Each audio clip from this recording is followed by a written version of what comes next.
시작합시다. 네. 오늘 우리 막내 우리 용훈쌤하고 철먼, 이제 허리 환자가 제일 많으니까 철먼 책에 그 운동손상 증후군에서 그 1권이죠. 녹색 페이지 요추의 운동손상 증후군에 대해서 공부를 시작하겠습니다. 방법은 용훈쌤이 읽으면 내가 중간에 코멘트하는 방법으로 해서 보도록 할게요. 요추의 운동손상 증후군 서론부터 한번 읽어봅시다. 성공을 읽겠습니다. 음. 척추 기능 부전의 대부분은 정렬, 안정화, 척추의 운동 패턴의 손상에 의해 축적되는 미세 손상의 결과로 발생한다. 기능적으로 적절한 척추에는 균형 잡힌 등척성 지지와 몸통 근육에 의해 제공되는 조절에 의해 이런 손상이 예방된다. 잠깐만 여기까지. 네. 여기서 엄청 중요한 얘기가 나오는데 네. 척추 기능 부전, 이게 여기서는 뭐 디스펑션이라고 되어 있는데 대부분은 정렬, 이게 우리나라 말로 하면 잘 이해가 안 가는 부분이 있는데 영어로 해보자고. alignment, stabilization, 그다음에 impairment는 움직임에 문제가 생기는 걸 얘기를 하거든. 이 세 개가 엄청 중요해. 그래서 척추 기능 부전, 척추에 문제가 있는 모든 것들은 이 세 가지가 문제가 되는 거다라는 걸 알아야 되는데, 얼라인먼트는 내가 항상 환자들에게 엑스레이를 찍고 설명하는 게 얼라인먼트거든. 그 다음에 안정화는 뭐냐면 아주 직관적으로 이해하려고 하면 로컬 코어를 생각하면 돼. 복행근이나 뭐 다혈근이나 뭐 골반 저근이나 그 다음에 횡격막에 관련된 안정성을 얘기하는 건데, 내가 흔히 환자들에게 엑스레이를 설명하기 전에 항상 질문하는 거, 재채기할 때 불안하세요? 라고 묻는 게 안정화에 관련된 직관적인 질문이라고. 그 두 가지는 내가 항상 얘기하고 있는 거기 때문에 충분히 이해하리라 보거든. 그 다음에 척추의 운동 패턴의 손상은 뭐냐면 임페어먼트잖아. 이게 뭐냐면 올바른 움직임을 해야 되는데 잘못된 움직임이 있다는 거지. 예를 들어서 정렬은 어떻게 보면 정적인 상태라고 보면 되고, 정적인 상태 말고 이 사람이 정적인 상태도 문제가 있지만 모양상에 움직일 때 이 사람이 뭔가 잘못된 움직임을 한다는 거지. 예를 들자면 우리가 허리를 숙일 때 정상적으로는 고관절이 움직이고 그 다음에 요추가 움직이고 그 다음에 고관절 움직임이 돼야 완성이 되는 건데, 고관절 움직임이 거의 나타나지 않고 요추의 움직임만 너무 많이 나타나는 것, 이런 것들이 임페어먼트라고 정의를 내리는 거거든. 그래서 이 세 가지를 항상 머릿속에 염두에 두고 있어야 돼.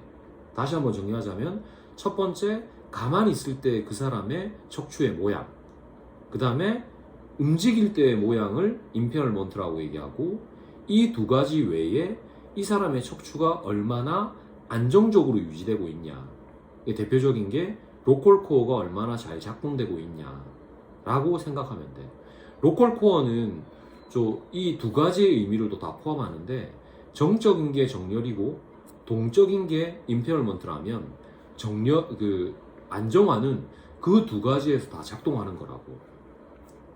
그래서 마치 그림을 그리자면 뭐 정렬이 위에 있고 그 다음에 동적인 움직임이 임페어먼트라고 하면 이걸 이렇게 화살표 표시해 가지고 얘 둘 다에 관련한 게 안정화, 이렇게 머릿속에 기억하면 잘 기억할 수가 있다고.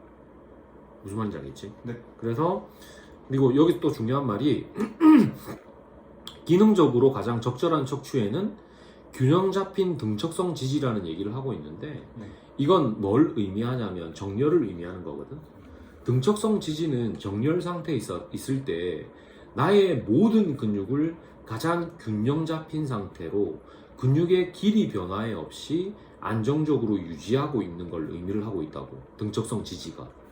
그래서 나중에 이제 이 책의 내용을 보다 보면 등척성 지지는 나의 EMVIC, 그러니까 EMG로 체크했을 때 내 근육이 낼 수 있는 최대의 이제 수위적인 근육 수축의 힘의 한 5% 정도만 있어도 유지된다라고 얘기를 하거든.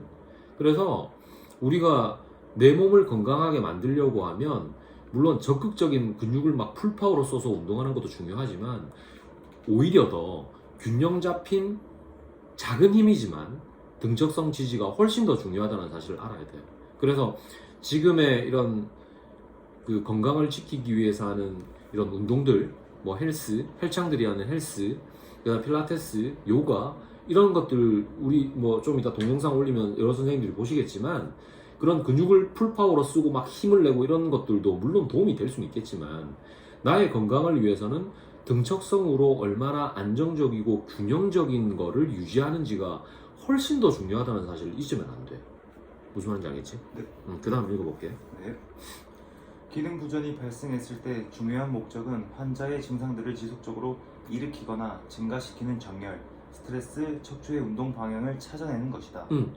이게 샬먼책은 진도가 절대 빨리 나갈 수 없는 게 전부 다 주옥 같은 이야기들이거든. 이게 디스펑션이 발생했을 때 중요한 목적은 그러니까 어떤 통증이 생겼어. 또는 어떤 움직임에 문제가 생겼어. 그런데 이때 이 사람들이 잘못된 뭔가를 찾아야 되는데 여기 보면 지속적으로 어떤 문제를 일으키는 것들을 원인을 찾고 싶은 거지. 그때 우리가 찾아야 되는 게 뭐냐면 얼라이먼트. 이 사람이 서 있는 자세에서 뭐가 잘못되었는지, 그 다음에 이 사람이 어떤 움직임을 가지는데 유독 어떤 분절에 스트레스를 주는 건 있는지. 예를 들자면 우리가 허리를 숙이는데 이 사람이 또는 허리를 회전하는데 L4, 5나 5S1에서 회전이 많이 벌어지면 안 되는데 이 사람이 오른쪽으로 회전할 때 흉추는 거의 움직이지 않고 요추를 너무 많이 돌린다든지 이런 것들이 스트레스로 작용할 수 있겠지. 그 다음에 척추의 운동 방향을 찾아내는 건데 이게 사람들이 이게 항상 시상면이나 전두면이나 그 다음에 수평면에서 운동 방향의 편의에 대해서는 생각을 거의 안 하거든.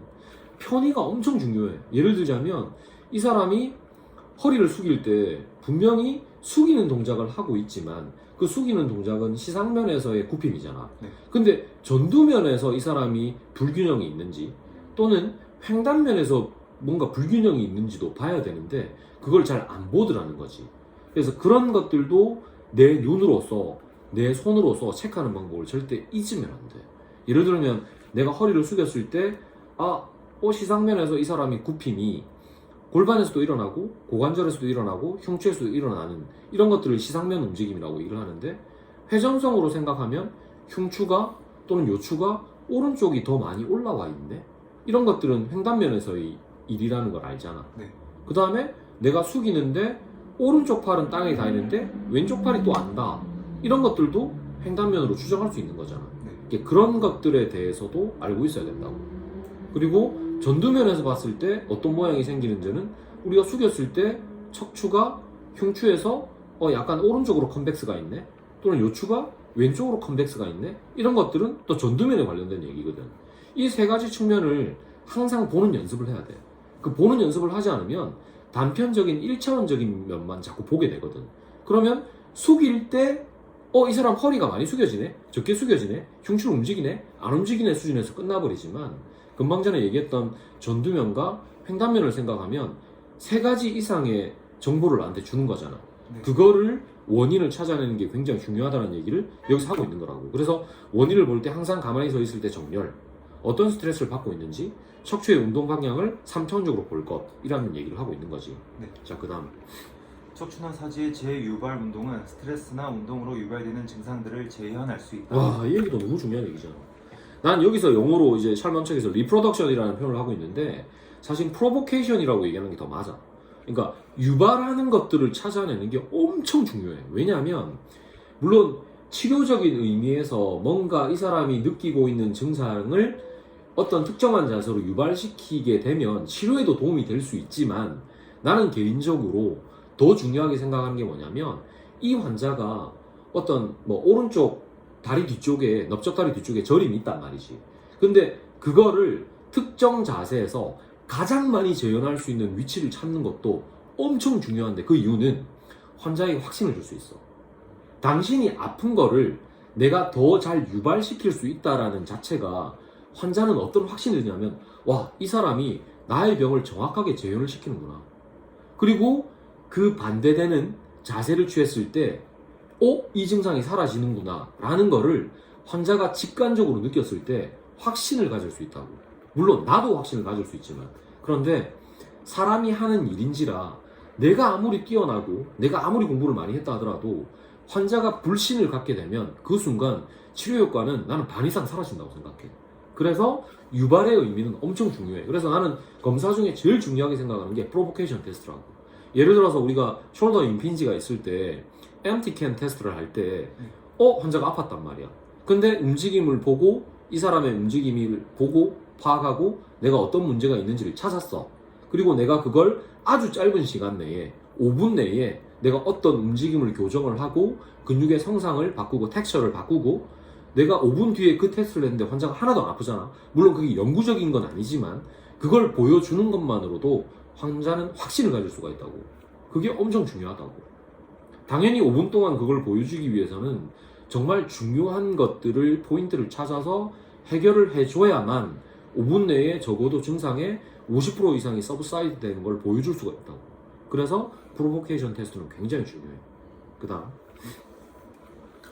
증상들이 있는 곳은 운동이 일어나는 다른 부위보다 더 유연하기 때문에 특히 운동이 일어나기 쉽다. 와, 이 정말 중요한 얘기지. 내가 이번에 대구 올라와서 얘기했지. 맞습니다. 이게 뭔가 운동 전문가들이 착각하는 분들이 꽤 있는데 유연한 게 물론 중요한데 유연한 곳이 더 많이 다친다는 사실을 잘 몰라. 내가 고관절이 유연하잖아. 그럼 고관절이 다칠 가능성이 훨씬 많아져. 오히려 유연하지 않아서 움직이지 않는 곳은 손상이 발생할 가능성이 훨씬 떨어져. 물론 통증은 있을 수 있지만 말도 안 되는 외상은 당하지 않는다는 거지. 무슨 말인지 알겠지? 네. 그래서 물론 이런 경우는 있지. 뭐 요추가 유연하지 않은데 그럼 요추가 문제가 돼서 디스크가 왜 터져요? 그런 것들은 임페어먼트에 대한 문제야. 움직임이 잘못됐어. 예를 들어서 그 사람이 허리가 엄청 뻣뻣한데 비정상적으로 허리를 움직이면 안 되는데 그 이상으로 움직였을 때 문제가 된다는 거지. 오히려 허리가 뻣뻣하다는 걸 알고 그 허리를 움직이지 않는다면 허리는 절대 고장 안 나. 근데 반면에 그 허리 움직임을 못하니까 그거의 보상으로 고관절이나 흉추를 더 많이 움직이게 되면 그쪽에 문제가 더 많이 생길 수 있을 확률이 훨씬 높아진다는 거지. 이걸 모르면 절대 안 돼. 자, 그 다음. 운동이 일어나기 쉬운 곳은 반복적으로 계속해서 운동이 발생하기 때문에 그 위치의 유연성은 더 과도해진다. 그렇지. 이게 중요한 얘기라고. 이 유연성이 flexibility라고 얘기하는데 이거의 반대가 stiff잖아. 그럼 stiff가 생기면 그 외 지역에서 항상 문제가 된다고. 물론 통증을 느낄 수는 있지만 우리가 기계적인 손상에 대해서는 유연하지 않은 쪽이 더 많이 생길 수가 있다고. 무슨 말인지 알겠지? 미안해. 유연한 조직이 더 많이 생길 수가 있다고. 기계적인 손상. 거꾸로 얘기했어. 다분절이 참여하는 대부분의 운동에서는 각각 분절의 상대적 기여도는 이들이 가지고 있는 역학적 특성에 따른다. 운동은 역학의 원칙을 따른다. 이들 원리 중에서도 운동은 저항이 가장 적은 경로를 따라 발생하는 물리학의 법칙이다. 이거 정말 중요한데 좀 이따가 샬먼 책에 나올 건데 PICR이라는 개념이 정말 중요하거든. 네. 우리의 몸은 유연한 쪽으로만 움직이게 돼 있어. 유연한 쪽으로만. 왜냐하면 저항이 걸리는 쪽을 일부러 움직이려고 하지 않아. 특히 본능적으로 움직일 때는. 물론 내가 본능적인 움직임 말고 치료적인 개념으로서 뻣뻣한 쪽을 더 많이 분절성 움직임을 올바로 만들어줘서 움직이는 건 그건 치료지. 근데 일반인들은 절대 그러지를 못하거든. 그러면 유연한 쪽 방향으로 따라서 움직이게 돼 있다고. 예를 들자면 내가 오른쪽 허리가 잘 나오냐? 오른쪽 허리가 엄청 뻣뻣해. 뻣뻣하면 절대 이런 움직임이 절대 안 나타나. 오히려 오른쪽 근육이 뻣뻣하기 때문에 왼쪽 근육을 더 많이 움직여야 되기 때문에 이런 식으로 움직임이 나타날 수밖에 없다고. 네. 무슨 말인지 알겠지? 네. 가장 유연한 쪽이 더 많이 움직이게 만들 수밖에 없어. 그래서 왼쪽의 흉추나 왼쪽의 요추에 있는 근처에 있는 축복부에 있는 근육들이 유연하다면 무조건 얘들을 더 많이 움직이는 방향을 선택할 수밖에 없다고. 그래서 이런 경우는 이렇게 되는 거지. 그러면 어이없게도 더 뻣뻣한 쪽인 오른쪽이 땅에 더 많이 닿는 결과를 가져오게 된다고. 결과론적으로 보자면 오른쪽 손이 땅에 더 많이 닿지만 실제로 오른쪽이 더 뻣뻣하다는 사실은 어떻게 보면 역설이지. 무슨 말인지 알겠지? 그래서 내가 이걸 했을 때 오른쪽이 더 많이 내려간다고 오른쪽이 유연하다고 단정지면 절대 안 되는 거라. 오히려 왼쪽이 더 많이 열어주고 스트레칭 되기 때문에 오른쪽을 더 많이 움직일 수 있다라는 생각도 반드시 해야 된다는 거지. 무슨 말인지 알겠지? 그 다음 이들 원리 중에서도 운동은 저항이 이거 했던 부분입니다. 어 인간의 운동 체계의 경우에서 하나의 시스템이 다분절로 구성된 경우에는 가장 유연한 분절에서 운동이 가장 큰 각도로 발생한다. 이게 뭐가 발생하는 거지? 내가 그날 대구에서 강의했을 때 내가 영어로 뭐라고 표현했는데 버클링. 버클링이 생긴다고. 가장 유연한 쪽에서 꺾여버린다고. 좌굴이 생긴다고. 버클링이 생기는 거라고. 그래서 그 부분이 가장 유연하다는 거를 임상적으로 암시를 해주고 있는 거라고. 그래서 어떤 조직이 꺾여버린다면 그 조직은 가장 유연한 조직이다. 버클링이 생겼다라는 걸 알 수가 있는 거지. 무슨 말인지 알겠지? 그래서 내가 그날 강의할 때 그 여자분 앉아 있는데 허리 뒤쪽에 PPXS 타입인데 꺾여 있는 거 봤잖아. 네. 기억나? 네. 맞습니다. 그게 버클링이라고. 꺾여버리는 거라고. 거기가 제일 유연하니까. 대신에 그걸 볼 때 생각해야 되는 건 뭐냐면 그 버클링이 생긴 위쪽과 아래쪽은 뻣뻣하다는 사실을 알아야 돼. 뻣뻣하다는, 스티프하다는 사실을 알아야 된다는 거지. 저는 궁금한 게 어, 있어요. 어, 어. 그럼 버클링과 션트는 다른 개념입니까? 션트는 모양적인 의미고 아, 모양. 버클링은 움직임의 문제라고. 션트는 이제 영어로는 단락이라고 표현하거든. 뭔가 이게 움푹 패여져 들어갔다, 네. 뭐 푹 패였다 이런 의미가 많거든. 그래서 모양적인 의미고 버클링은 척추에서 일어나는 좌굴이라고 표현하는데 특정한 부위에서 이렇게 꺾여버리는 걸 버클링이라고 표현하거든. 그래서 그게 좀 다른 의미지. 그러므로 대부분의 척추 기능 부전은 유연성이 부족한 분절에서보다는 특정한 분절에서 상대적 유연성이 과도하기 때문에 발생한다. 딱 얘기하고 있잖아. 네. 척추 기능 부전이 언제 발생한다고? 유연성이 과다하기 때문에 발생한다고. 그 부위에 문제가 발생한다고. 그다음 어떤 분절의 유연성 감소는 가장 유연한 분절의 보상 운동을 발생시키는 데 기여한다. 맞지? 내 말 딱 그대로 나오지. 네. 척추의 어떤 특별한 문제, 예, 후관절 비대, 디스크 퇴행, 척추 전방 전이증, 신경 충돌, 디스크 돌출이 있더라도 몸통 근육 수행의 손상을 올바르게 교정하는 것은 문제를 유발하는 비정상적인 스트레스를 감소시키는데 도움을 준다. 그치. 적절한 몸통 근육의 조절과 하지 근육의 유용성이 달성되면 척추 그 자체를 직접 치료하지 않아도 종종 대부분의 요통은 감소된다. 이 얘기 정말 중요한 얘기인데 허리 디스크가 있는 사람들이 거의 대부분이 햄스트링의 타이트니스, 스티프를 가지고 있거든. 근데 허리를 하나도 치료하지 않고 햄스트링과 그 다음에 가스트로네미우스, 포스티리얼 티비알리스, 솔레우스를 유연성을 증가시켰더니 허리에 통증이 안 생기네. 무슨 말인지 알겠지? 네네. 이 얘기가 어떤 의미인지 알겠지? 네네. 그러니까 내가 허리가 너무 그러니까 햄스트링이 너무 뻣뻣하고 그 다음에 우리 아랫다리 쪽에 후경골근이나 가스트로네미우스, 가스트로네미우스 우리나라로 비복근이라고 그러나? 네. 비복근? 뭐 이런 근육들이 너무 뻣뻣하니까 오히려 유연한 허리가 더 꺾여버리게 되면 디스크가 터질 확률이 훨씬 높아진다는 거지. 그래서 오히려 허리를 건드리는 게 아니라 햄스트링이나 아니면 그 내전근이나 아니면 뒤쪽에 있는 아랫다리에 있는 후 근육군을 충분하게 치료를 했더니 허리의 통증이 사라지더라 라는 얘기하고 똑같은 얘기라고. 이 얘기가 무슨 말인지 알겠지? 네. 교정이 되면 척추는 더 이상 외상성 스트레스를 받지 않는다. 척추의 기능 부전을 방지하고 경감시키는 열쇠는 첫째, 척추와 골반을 척추, 이거 혹시나 영상 보는 분들한테 미리 말씀드리는 건데 척추는 척추의 오타가 아니라 척추의 전체를 얘기하는 스파이널 컬럼을 얘기하는 건데 스파이널 컬럼이 우리나라 말로 번역하면 척주라고 해서 주는 기둥주자예요. 이게 모든 척추를 다 얘기하는 거예요. 읽어주세요. 첫째, 척추와 골반을 최적 정렬로 유지할 수 있는 몸통 근육을 갖는 것이며 자, 여기서 더 엄밀히 얘기하면 몸통 근육을 갖는 것인데 아이소메트릭 컨트랙션을 할 수 있는 근육의 힘만 가지면 돼요. 너무 엄청난 근육의 힘이 필요한 게 아니에요. 둘째, 불필요한 운동을 방지하는 것이다. 그러니까 척추의 기능 부전을 방지하고 경감시키는 키라고 얘기를 했어, 셜먼이. 이 두 가지가 제일 중요한 얘기야. 최적 정렬을 유지할 수 있는 몸통 근육에 적당한 힘이 필요하고, 첫 번째. 근육의 힘이 너무 없어도 문제가 되는 거니까. 그리고 너무 과도해도 문제가 되는 거니까. 두 번째는 불필요한 운동을 방지한다가 엄청 중요한 얘기예요. 왜냐하면 이 불필요한 운동을 방지한다라는 말이 아까 전에 얘기했던 뭐와 그러니까 똑같은 이야기냐 하면 플렉서빌리티와 스티프니스가 나뉘어지면 안 돼. 다 플렉서빌리티가 어느 정도 똑같이 있는 경우가 불필요한 운동을 방지하는 거라고 생각하면 돼. 그럼 여기서 우리가 또 얘기할 수 있는 게 한 부위가 너무 유연하고 한 부위가 너무 뻣뻣한데 고관절 굴곡 각도는 똑같아. 예를 들어서 우리가 허리를 숙일 때 그 각도는 똑같아. 예를 들자면 한 사람이 허리를 숙여서 손이 땅바닥에 닿이는데 어떤 사람은 고관절을 진짜 심하게 굴곡해서 땅바닥에 닿을 수도 있고 어떤 사람은 고관절은 거의 안 움직이는데 요추와 등이 너무 유연해서 땅이 닿을 수도 있는데 이 양극단은 좋은 게 아니다. 오히려 햄스트링도 약간 유연하고 요추도 약간 유연하고 흉추도 약간 유연하다면 그게 오히려 더 건강할 가능성이 훨씬 많다는 거지. 그 얘기를 하고 있는 거라고.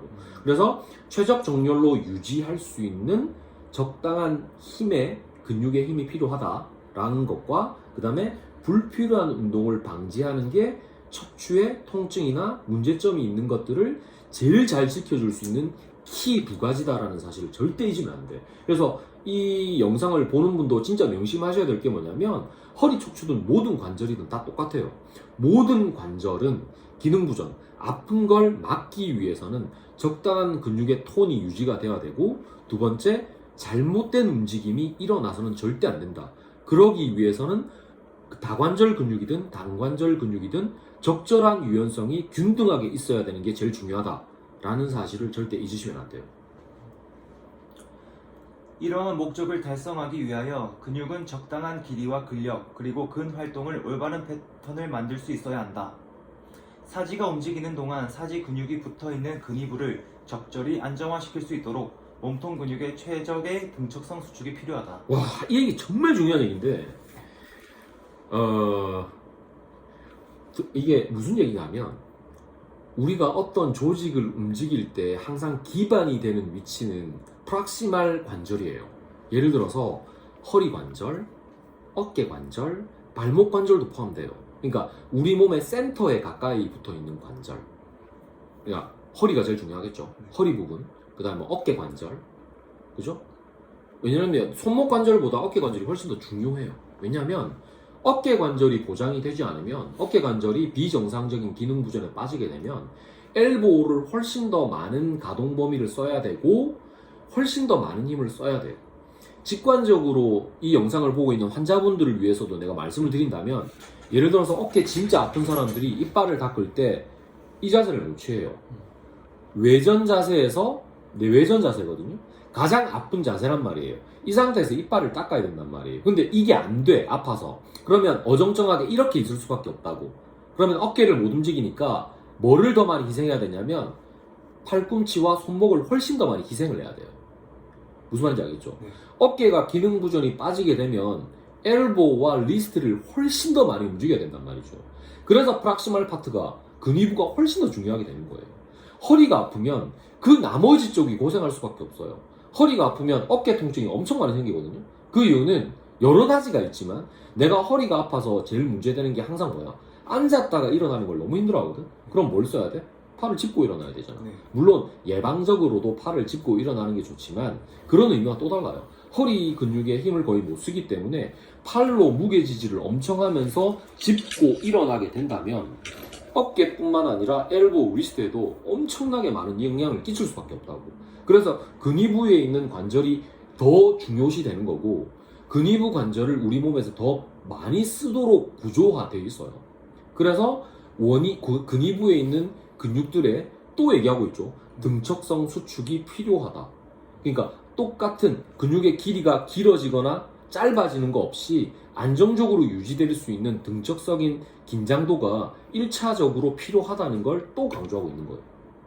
무슨 말이죠? 자세를 유지할 때나 물론 내가 어떤 활동을 할 때 쓸 때는 당연히 기랑근과 주동근 사이에서 등척성 수축과 원심성 수축이 원심성 수축과 구심성 수축이 교대로 일어나야겠지만 등척성 수축을 강조하는 이유는 내가 가만히 있을 때 정적인 상태에서도 안정감을 유지할 수 있는 가장 기본이 되는 게 등척성 수축이라는 거죠.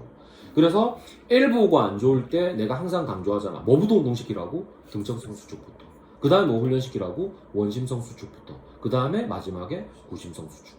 그게 제일 중요한 거라고. 그래서 내가 가만히 있을 때 안정적인 게 유지될 수 있는 특히 관절의 근위 부위에 있는 근육들 더더군다나 관절 중에서도 가장 근위부에 있는 근육들의 등척성인 훈련을 하는 게 제일 우선시 된다라는 걸 잊으면 안 돼요. 먼저 여기서 음, 말하는 이 등척성 수축의 개념은 약간 안정성에 대한 피드포워드 개념으로 생각했거든요. 피드포워드로 생각할 수도 있지. 그러니까 내가 어떤 걸 이제 활동을 하기 전에 내가 안정성을 담당해야 된단 말이야. 예를 들어서 내가 팔을 움직일 때 우리 이제 하체스 논문을 봐서 알잖아. 1997년에 썼던 내가 얼마 전에 발표했던 횡격막의 안정성이 과연 호흡에서 어떤 영향을 뭐 미치는가 이런 논문을 보게 되면 계속 강조하는 게 뭐냐면 내가 어깨를 움직일 때, 팔을 움직일 때 내 몸에서 제일 중요한 건 뭐라고? 허리야, 허리. 가장 중앙에 있고 그 다음에 우리 그런 얘기하잖아. 센터 오브 그래비티, 센터 오브 매스가 허리 근처에 있잖아. 뭐 학자마다 좀 다르긴 하지만 이제 그 천수의 2번 저스트 프론트, 그러니까 바로 앞쪽에 무게 중심이 있다라고 얘기를 하는데 걔를 지켜줘야 되거든. 그럼 무게 중심을 지키려고 하면 내 팔이 든 거는 어떻게 보면 우리 몸에서 나쁜 행위를 하고 있는 거라고 인식을 할 수 있다고. 야, 너 왜 팔을 흔들어서 내 허리를 흔들게 만들어? 그런 느낌이라는 거지. 근데 우리 몸은 본능적으로 CNS에 프로그래밍 돼 있다고 얘기했잖아. 네. 태어날 때부터. 네. 불안함에 대한 인지를 하고 있다고. 내가 팔을 드는 건 불안함이 시작되는 거라고, 허리에. 그러면 내가 예를 들어서 어깨에서 안정적인 등척성인 지지를 하고 있다면 내가 이 팔을 들 때도 어깨의 안정성이 그나마 있을 거 아니야. 그럼 허리에 대한 불안정성이 줄어드는 거라고. 무슨 말인지 알겠지? 내가 어깨가 아파가지고 예를 들어서 임핀지가 있어. 팔을 들 때 아파.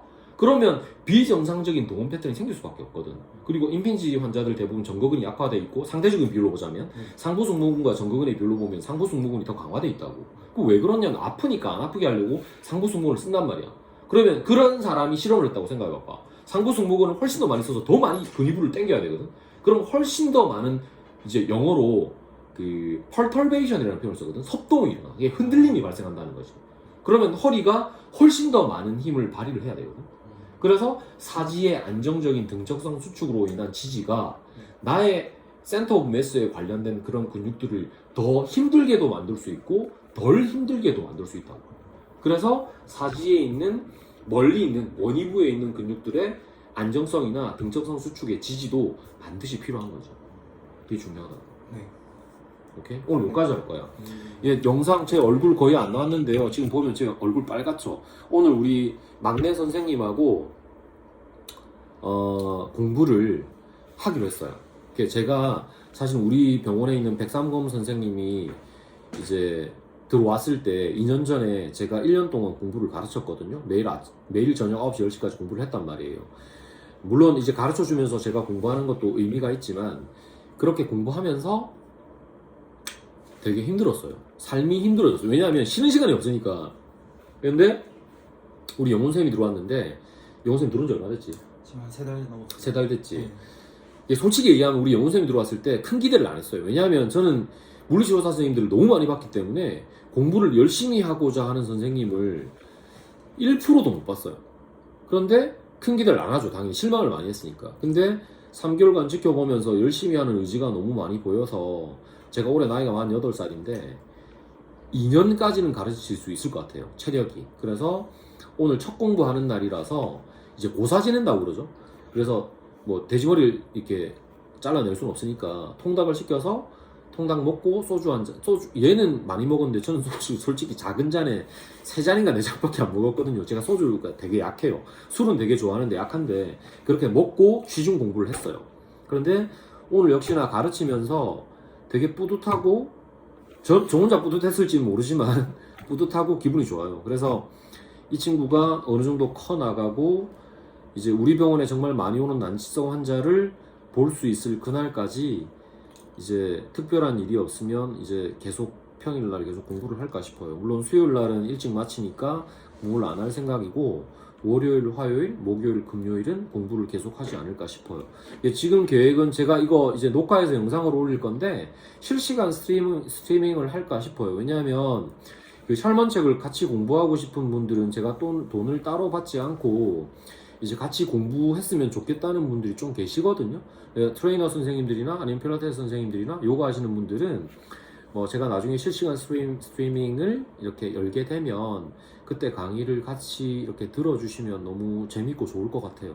예, 사회에 환원한다는 느낌도 있고 기부의 의미도 있으니까 여러분들 재밌게 들어주시고, 그 다음에 제가 1월 달부터 줌 강의를 해서 촉진 해부학이나 아니면 케이스 스터디 이런 것들로 여러분에게 온라인 강의를 준비하고 있어요. 그래서 진료 때문에 체력이 딸리지 않으면 한 달에 한 번씩 할까 싶어요. 그래서 그때 더 많은, 물론 그 강의는 일반인은 못 들어요. 너무 어려워서 운동 전문가들을 대상으로 할 거고, 실시간 스트리밍은 일반인들도 받을까 싶어요. 그래서 오픈해서 그냥 뭐 다 들어오셔서 보시면 되니까, 물론 말도 안 되는 막 이렇게 뭐라 해야 될까? 뭐 이상한 글 남기고 이런 분들은 이렇게 내보내야겠지만, 그렇지 않은 분들은 같이 공부한다는 의미로, 제가 뭐 전부 다 알지는 못하니까 중간에 진짜 도움이 될 수 있는 그런 이야기를 해주시는 분들이 있었으면 더 좋겠기도 하고, 그런 분들을 알게 되면 같이 또 공부하면 좋으니까 그렇게 진행할까 싶습니다. 이게 뭐 별거 아닌 영상인데 들어주셔서 감사하고, 요건 자르지 않고 편집하지 않고 그대로 올릴게요. 감사해요. 인사하자. 네. 감사합니다. 예. 빠이빠이.